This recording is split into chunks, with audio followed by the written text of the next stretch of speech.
একটি দেশের কোনো বিশিষ্ট ব্যক্তি যখন শান্তিতে নোবেল পুরস্কার পায় তখন সেই দেশের বার্তা বাজার শুরু হয়।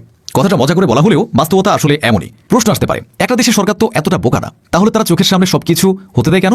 মানে জেনে বুঝে আমেরিকাকে খেলতে দেয় কেন? আসলে আমেরিকা যখন কোনো ব্যক্তিকে হিরো বানানো শুরু করে তখন কারো ধারণাই থাকে না যে কেউ তাকে হিরো বানাচ্ছে। পরে হঠাৎ করে যখন সবকিছু পরিষ্কার হয় তখন কিছু করা থাকে না। এই ব্যাপারটাকে ভূরাজনীতির ভাষায় কিং কাল্টিভেশন বলে। মানে নিজেদের চাল হিসেবে আমেরিকা বছরের পর বছর ধরে বিভিন্ন দেশে হিরো তৈরি করে। উদাহরণ হিসেবে আবারও ডক্টর ইউনুসকে আনা যায়।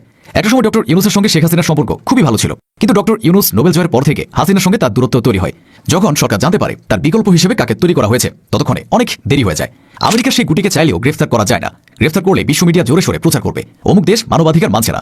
শুধু মিডিয়া না, সেই সরকারের বিরুদ্ধে জাতিসংঘ, ইউরোপীয় ইউনিয়ন এবং অ্যামনেস্টি ইন্টারন্যাশনাল ঝাঁপিয়ে পড়ে। ফলে সেই সরকার ও দেশটা গোটা বিশ্ব থেকে বিচ্ছিন্ন হয়ে যেতে পারে। বাংলাদেশের মতো উন্নয়নশীল দেশগুলোর অর্থনীতির রিমোট থাকে পশ্চিমা বিশ্বের হাতে। সরকার যদি নোবেল জয়ীদের উপর চাপ দেয় তবে আমেরিকা আইএমএফ বা বিশ্ব ব্যাংকের লোন আটকে দেয়। ডলার সংকটে থাকা একটি দেশের সরকারের পক্ষে আমেরিকার অবাধ্য হওয়া মানে হলো নিজের দেশের অর্থনীতিতে আগুন লাগানো। তাছাড়া পশ্চিমা অনুদান বন্ধ হয়ে যায়। অনেক কাজে পশ্চিমাদের অনুদান দরকার হয়। পশ্চিমা অনুদান ছাড়া বাংলাদেশের রোহিঙ্গাদের দেখাশোনা করা একেবারেই অসম্ভব। তাই সরকার বুঝতে পারলেও টিকে থাকার জন্য মুখ বুঝে সব সয়ে যায়। এভাবে শান্তি পুরস্কারের মাধ্যমে বছরের পর বছর ধরে আমেরিকার অদৃশ্য শাসন চলছে।